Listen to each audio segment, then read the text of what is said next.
Hi friends, അച്ചസ് വ്ലോഗിലേക്ക് ഏവർക്കും സ്വാഗതം. ഇന്ന് ഞാൻ കണവ റോസ്റ്റ് റെസിപ്പി ആയിട്ടാണ് വന്നിരിക്കുന്നത്. അപ്പം നമുക്ക് എങ്ങനെയാണെന്ന് കാണാം. പാൻ ചൂടായി 2 ടേബിൾ സ്പൂൺ വെളിച്ചെണ്ണ ഒഴിച്ച് കൊടുക്കാം.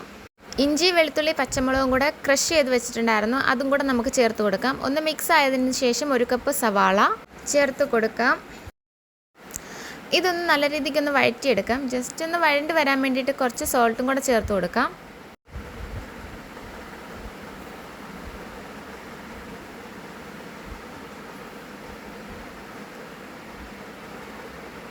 എന്നിട്ട് നല്ല രീതിക്കൊന്ന് മിക്സ് ചെയ്ത് ഒന്ന് അടച്ച് വെച്ച് ഒരു 5 മിനിറ്റ് നമുക്കൊന്ന് നല്ല രീതിക്കൊന്ന് വഴണ്ട് വരാൻ വേണ്ടിയിട്ട് വെയിറ്റ് ചെയ്യാം.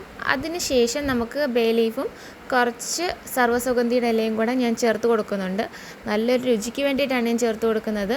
നിങ്ങൾ ട്രൈ ചെയ്തിട്ടില്ലെങ്കിൽ ട്രൈ ചെയ്ത് നോക്കണം. ഞാനിവിടെ 1 കിലോ കണവയാണ് എടുത്തിരിക്കുന്നത്. കണവ അഥവാ കൂന്തൽ. സവാള വഴണ്ട് വന്നതിന് ശേഷം ഞാൻ 1 സ്പൂൺ മഞ്ഞൾപ്പൊടിയും 1 സ്പൂൺ പെരുംജീരകത്തിൻ്റെ പൊടിയും 1 സ്പൂൺ കുരുമുളക് പൊടിയും ചേർത്ത് കൊടുത്ത്, പിന്നെ 2 ടേബിൾ സ്പൂൺ മുളക് പൊടി, 1/2 ടീസ്പൂൺ ഗരം മസാലയും കൂടെ. എന്നിട്ട് നല്ല രീതിക്കൊന്ന് മിക്സ് ചെയ്തെടുക്കാം.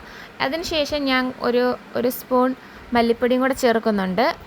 ഓപ്ഷണലാണ്, നിങ്ങൾക്ക് വേണമെങ്കിൽ മാത്രം മല്ലിപ്പൊടി ചേർത്താൽ മതി. നല്ല രീതിക്ക് മിക്സ് ആയതിനു ശേഷം ഞാൻ ഒരു 1/2 കപ്പ് തക്കാളി എടുത്തിട്ടുണ്ടായിരുന്നു, അതും കൂടെ ചേർത്തോണ്ട് നല്ല രീതിക്കൊന്ന് വഴറ്റിയെടുക്കുന്നുണ്ട്.